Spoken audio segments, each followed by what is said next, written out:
Assalamualaikum warahmatullahi wabarakatuh. Ini ada permintaan untuk mengupload rekaman telepon Firanda dengan salah seorang Ustadz Wahabi juga, yaitu Ustadz Ba'abdu.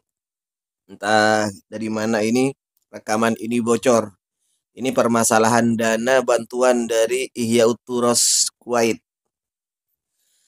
Nah, dari dana bantuan ini, Wahabi itu pecah dua. Ada yang mentahdir bahwa yang menerima dana Ihya Turos itu adalah ahli bid'ah. Termasuk Firanda yang menerima ini. Ada yang menahdirnya seperti itu. Kita dengarkan saja langsung bagaimana percakapan mereka dan tahdir-tahdir mereka itu. Apa itu dana Ihya Turas dan mengapa? Ini juga sama, pertanyaan yang lebih sensitif ya, tapi saya jelasin. Ihya Turas adalah salah satu lembaga LSM dari ya Kuwait yang sering membantu Indonesia. Sudah, Masya Allah, sudah tahunan. Saya kalau bahasakan sudah puluhan tahun bantu Indonesia. Sudah mungkin jutaan masjid yang dibangun, rumah anak yatim, sekolah-sekolah, banyak sekali yang dibantu oleh mereka, gitu kan. Banyak dai-dai yang dibiayai dan seterusnya. Programnya begitu. Kurang lebih kantornya ada di sekitar Kampung Melayu gitu kan. Saya kenal baik pimpinan beliau, pimpinannya itu salah satu tamatan dari Madinah senior kami dulu gitu kan. Dan ini mereka menjalankan masalah itu, mereka menjalankan program-program yang sudah lama. Mereka tidak tahu kan, ternyata ada dai yang mengaku sunnah kemudian dikasih gaji bulanan gitu kan. Ternyata ada dai yang mengaku sunnah kemudian dikasih gaji bulanan gitu kan. Ternyata ada dai yang mengaku sunnah kemudian dikasih gaji bulanan gitu kan, tunggangan hidupnya. Ternyata dia salah, ini gak ada hubungannya. Karena setelah ketahuan diberhentikan sebenarnya. Itu yang pertama. Apa pendapat Ustadz tentang lembaga Ihya Turat? Apa benar lembaga tersebut menyalurkan dananya karena ada kepentingan? Kalau yang ditanyakan Ihya Turat yang berada di Kuwait, ini lembaga tidak ada yang meragukannya bahwa dia adalah lembaga hizbiyah yang mereka menyuruhkan di dalamnya berbagai penyelisihan syariat dan telah diingatkan tentang bahaya hizbiyah dari Ihya Turat ini oleh banyak ulama kita di masa ini. Iya. Baik. Terkait dengan masalah penyaluran dana, itu banyak orang-orang yang menyalurkan dana. Dia punya kepentingan dari hizbiyah dan seterusnya. Dia pakai penyaluran dana kaum muslimin sebagai tunggangan di situ. Apalagi mereka ini sudah masuk di dalam daftar hitam. Karena banyak menyalurkan kepada pihak-pihak yang ditengarai sebagai orang-orang yang memiliki pemikiran takfiri.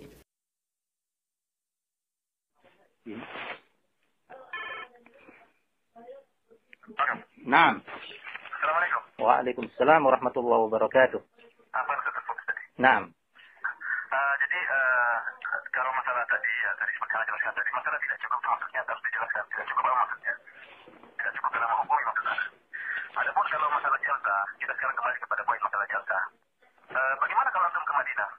Masya Allah.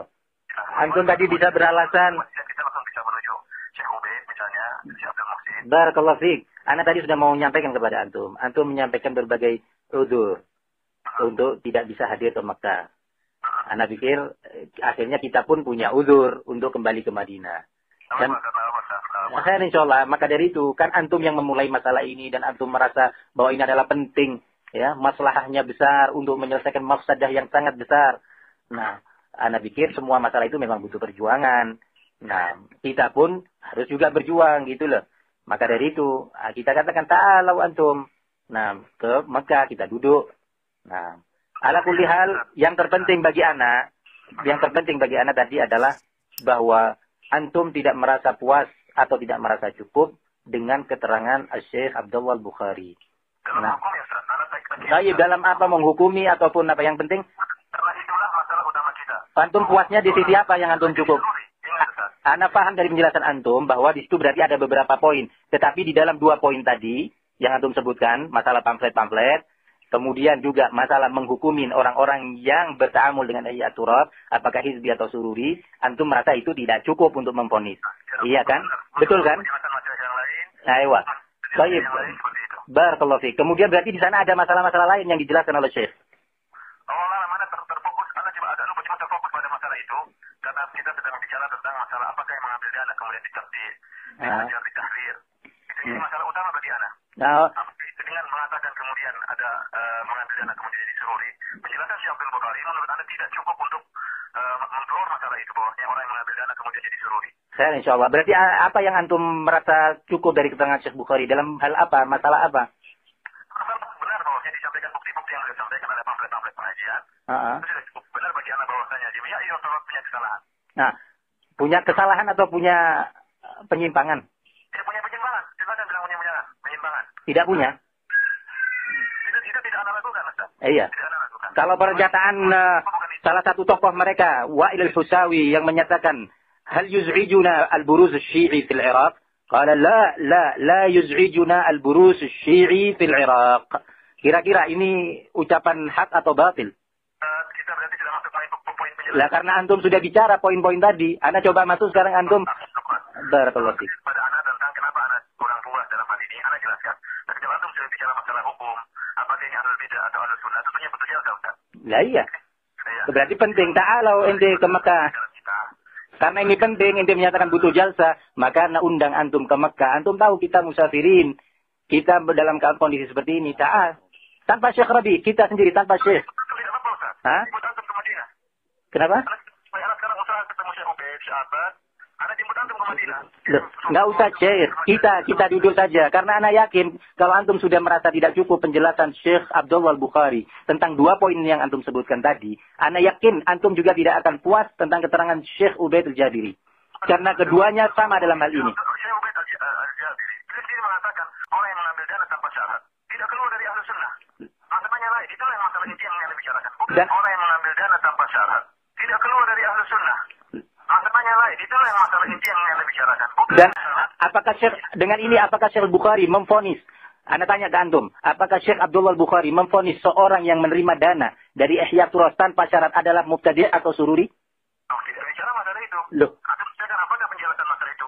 antum tadi menyatakan, ya barakallahu fiik, antum tadi menyatakan bahwa penjelasan Syekh Bukhari tidak cukup terkait memvonis seorang yang mengambil dana dari Ihya Turas apakah divonis sururi ataukah tidak. Antum menyatakan keterangan Syekh Abdullah Bukhari tidak cukup. Teman-teman, seperti Ustaz Askari, Anda tidak tahu Anda bagaimana.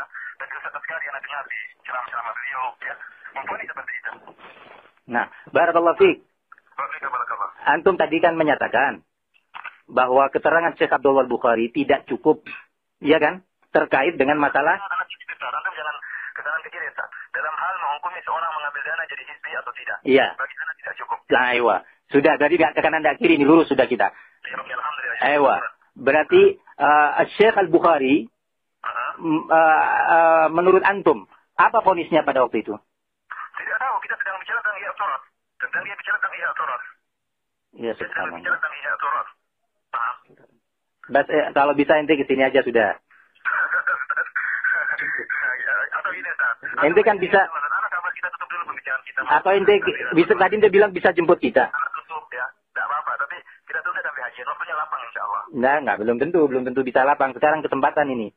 Nah, Tidak bisa, Ustaz. Tidak bisa, Ustaz. Anak ada Sekarang- janjian sama Syekh Turut besok lagi. tadi anak dengar antum bisa mau jemput kita di Mekah. Begitu ya. Anak jemput di Mekah ya. Bawa ke sini gimana?